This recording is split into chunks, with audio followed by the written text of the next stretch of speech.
And welcome to Hannity and Colmes. Thank you for being with us. I'm Sean Hannity. We get right to our top story tonight. Radical Islam is on the rise in Europe, as evidenced by this month's attack at the Glasgow airport and the foiled bombing attempt in London. But new audio tapes reveal just how dangerous this fanaticism has become. Now take a listen to portions of what were recorded inside of a London mosque. Democracy, hypocrisy! Democracy, hypocrisy! Tony Blair, terrorist! Tony Blair, terrorist! Tony Blair, murderer! Tony Blair, murderer! Queen Elizabeth, go to hell! Queen Elizabeth, go to hell! Now they are saying they want to make him a Middle East envoy. Inshallah, he'll go to the Middle East as an envoy, and he'll come back in a box. Brothers and sisters, make no mistake. Make no mistake, the British government, the Queen, the MPs in this country, they are enemies to you, enemies to Allah, and enemies to the Muslims. I don't believe there's anything called freedom of religion, because freedom is an absolute term. Because what is religion? Religion per se is a set of ideals, set of customs that people adhere to. Now, are we to say that Muslims, for instance, can practice Islam fully in America? Say, for instance, I was a Muslim in America. Could I call for the destruction of the American government and call for Islamic State in America? No. So where's the freedom of religion? There is none. Joining us now is the radio host who made those recordings, nationally syndicated radio host Rusty Humphries, and the editor of WorldNetDaily.com, Joseph Farah, is back with us. Guys, welcome back to both of you. Good to see you. Rusty, this is chilling and this is frightening. I want you to explain, the circumstances under which these tapes were recorded, and were these considered mainstream mosques? Well, Sean, I had gone to Afghanistan, and after Afghanistan went to London just to go see what was going on, and I went to the London Central Mosque, which is supposed to be pretty moderate. I went there because I'd been hearing that things had been happening, and when I got there, these protests were going on, and there was about 3,000 people there. And what was really surprising to me is I didn't hear anybody say, "You're not speaking in my name, you're not speaking for me, be quiet." What I saw was 3,000 people cheering and chanting in agreement. Yeah, Joe Farah, you've been chronicling this in a lot of detail now on WorldNet Daily, and I've been reading often the things you have. We showed tapes on our Sunday night program where supposedly mainstream mosques, we hear the anger, we hear the antipathy, we hear the talk about Blair and, this desire for an Islamic State. What's frightening about this is supposed to be from mainstream Islam where these tapes are being recorded. Isn't that the problem? Well, it is, Sean, and this particular incident that Rusty was fortunate enough to record for us took place in what is now called Londonistan, but it could just as easily have been taking place in Washingtonistan.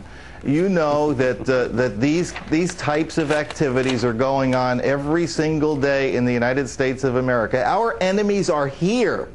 They're not just in Iraq and Iran and Afghanistan. And these people are very comfortable. If you notice their demeanor, they're comfortable. These are people who are recruiting. And I think it's time that we made them feel a little bit of discomfort. Yeah, well, Rusty, I want to give a little bit more detail in terms of the circumstances. Did you personally go in? Were they not aware you were there, or were they just not aware you were recording this? They were aware. It was Friday night prayers, prayers like they have every Friday, and I was there, and they didn't seem to mind too much. Let me tell you, Joseph is absolutely right. There was no fear with what they had to say, and there were police standing right there, and they had no problem saying what they had to say.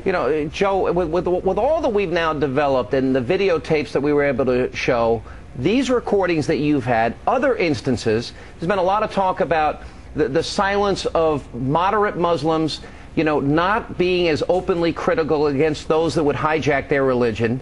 Does this all come together for you? Is this a bigger problem? In other words, sympathy for the extremist movement than maybe the world is willing to face? Yes, it does. It particularly hits home for me, Sean. As you know, I'm the grandson of Arab immigrants into this country, people who fled the Middle East to get away from this kind of oppression, this kind of hatred. They came to America for a better life, and here we are a couple of generations later, And we've got massive tides of immigration by Muslims into this country. You know, most of the Arabs in this country are still Christians, or at least culturally from a Christian background. Joe but and that Rusty, is changing. I think the real question here, Rusty, is how big is the threat you're talking about? And you, according to WorldNet Daily, you're claiming that there were 3,000 people at this demonstration. And yet, a little research today that we did shows that, according to the London Daily Star, there were 24 protesters, and also said that most of the 1,000 worshippers streaming out of the mosque after the prayers ignored the demonstrators as they ranted through megaphones. Chicago Tribune put the number at 100. Well, and the Guardian, hold on, let me just finish up and I'll ask you the question. The Guardian says 20 demonstrators protested at the mosque in London. You're saying 3,000. There's nothing to corroborate the number that you say. Well, first of all, you're talking about protesters or people that were speaking. There was about 20 people speaking, and there were thousands of people watching them. And I'll tell you something else that was shocking to me is how many women were in full burqas in the middle of London. This is a concern that we can sit around and not pay attention to. Because someone's in a burqa, they want to kill us? Alan, I didn't say that, but I will tell you that they want to change Western civilization. They don't think Western civilization should exist. I was told that, and I was also told that hey, Islam is going to take over. We have no choice. You're told that by a few radicals, Rusty. And Alan, that's the thing. It's not radical. That's the thing. You want to say that these are radical. Yeah, they're okay, well, they're the ones following the Quran. Yeah. That's what they tell me. They're not following the Quran. That's the point. I could read you a verse, chapter and verse, Alan. Joe Farah, as the editor, you can make excuses if you want. Go ahead.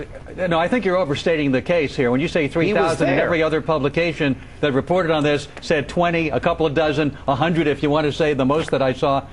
Joe Farah, did you double check any of these figures? You know what, Alan? You want to question me, but hold on a second. There were 3 floors of people that were in the mosque praying. 3 floors of people. There were they were not the ones outside demonstrating.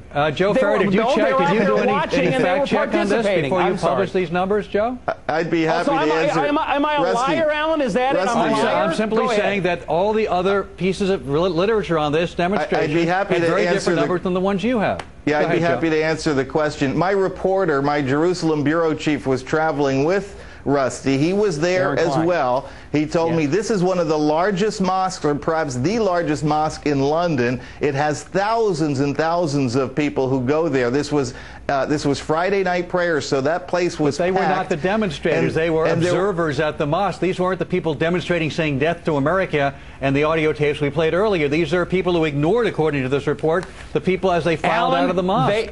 Some people left, absolutely. Nobody stood up and said, you're not speaking in my name. Nobody said that you're wrong. Nobody stood up and said, hey, stop what you're doing. You're hurting Islam. Not one person. Did everybody that was at that prayer meeting stay and participate in the protest? No. But quite a few of them did. Thousands did. All right, Rusty and Joe, thank you both for the shocking report. Appreciate it.